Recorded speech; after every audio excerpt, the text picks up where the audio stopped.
Every business has a ceiling.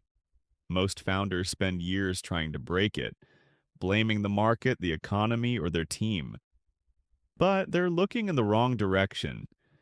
If you want to find the one thing stopping your company from reaching the next level, you don't need a consultant. You need a mirror. The greatest asset a company has in the beginning is the founder's drive. But as you scale, that same drive becomes your greatest liability. You become the bottleneck. Your need to be the smartest person in the room is the very thing keeping the room small. Today, we're talking about the most expensive tax in business, the ego tax, and how to stop paying it before it bankrupts your future. In the early days, you had to be the hero. You were the salesperson, the product developer, and the janitor.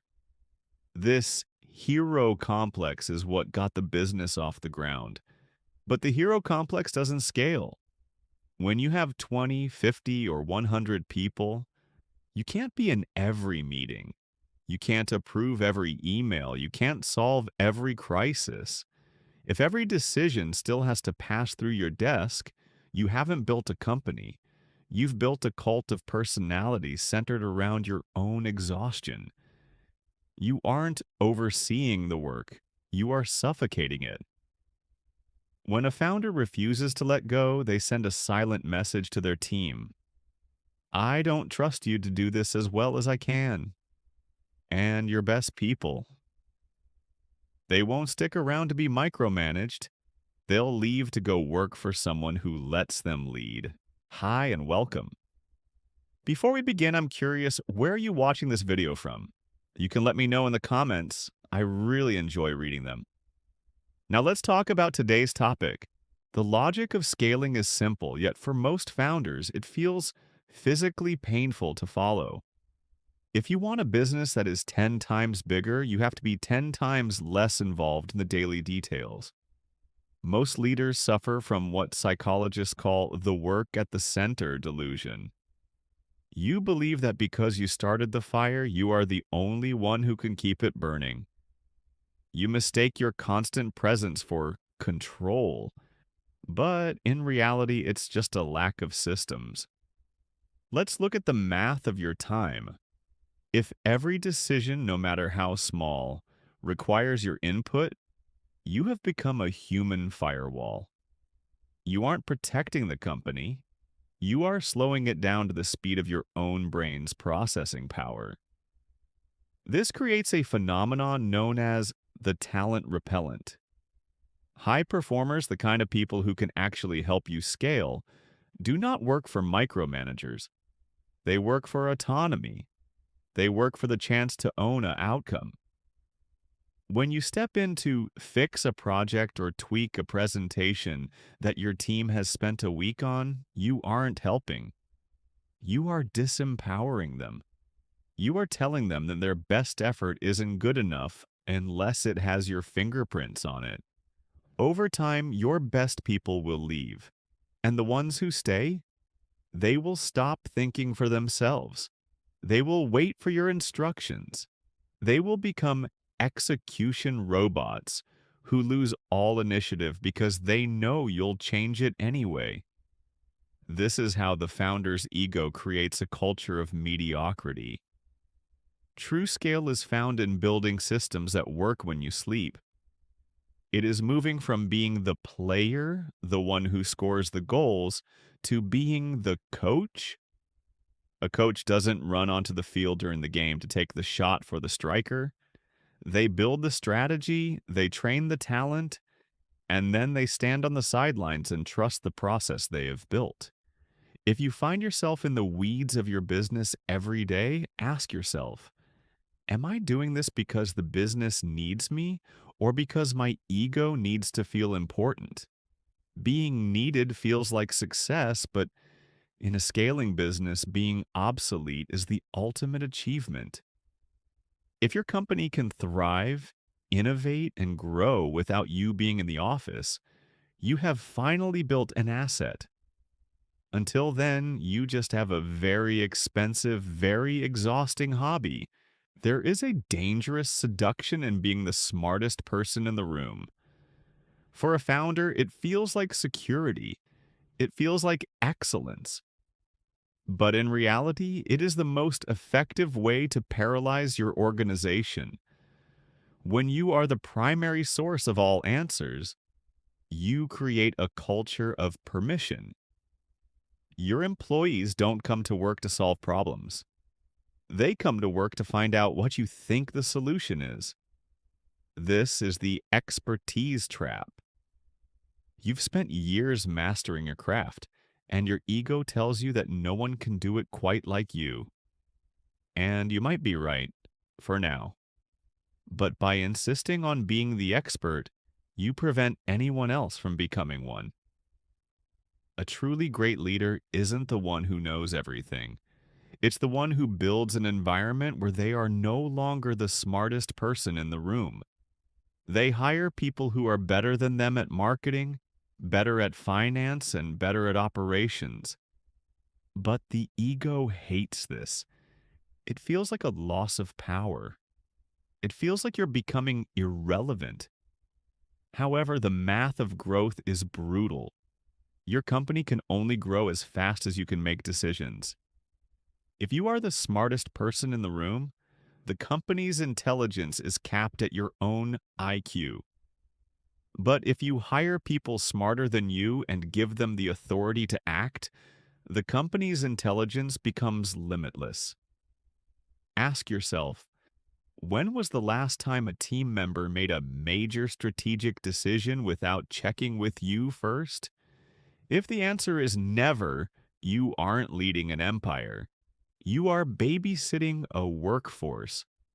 To break the ceiling, you must be willing to be the dumbest person in the room. You must have the humility to let others be right, even if their way is different from yours. Because a business that depends on one genius is a business that will eventually die with that genius. Underneath every micromanager's logic lies a dark, unspoken fear. The fear of being unnecessary. We tie our identity so tightly to our business that we start to believe we are the business. If the company can thrive without your daily input, who are you? If no one is knocking on your door with the crisis to solve, what is your value? This is the psychological trap that keeps companies small. Your ego would rather see the business struggle under your control than see it flourish under someone else's leadership. But here's the paradox of high-level leadership.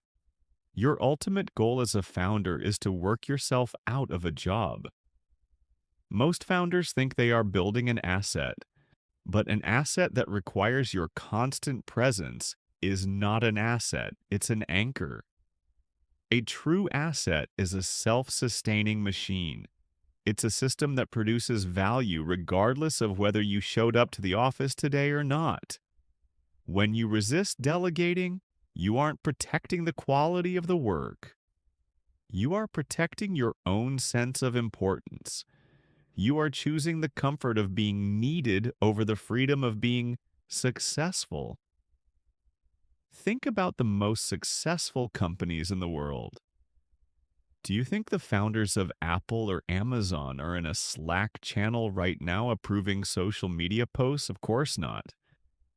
They understood early on that their value wasn't in doing the work, but in defining the vision and building the engine that executes that vision. Scaling requires a death of the old self. You have to let the builder in you die so the leader can be born. You have to be okay with the fact that things might be done differently than you would do them, and in many cases, they will be done better. If you can't walk away from your business for a month without it losing momentum, you haven't built a business. You've built a prison where you are both the inmate and the warden. It's time to decide, do you want to be important or do you want to be free? It's time for a diagnostic, a mirror test for your leadership. If you want to know if your ego is the bottleneck, you have to look at the data of your daily life. Question 1. When was the last time a team member came to you with the solution instead of a problem? If your Slack messages are filled with people asking, "How should I do this?" or "Is this okay?"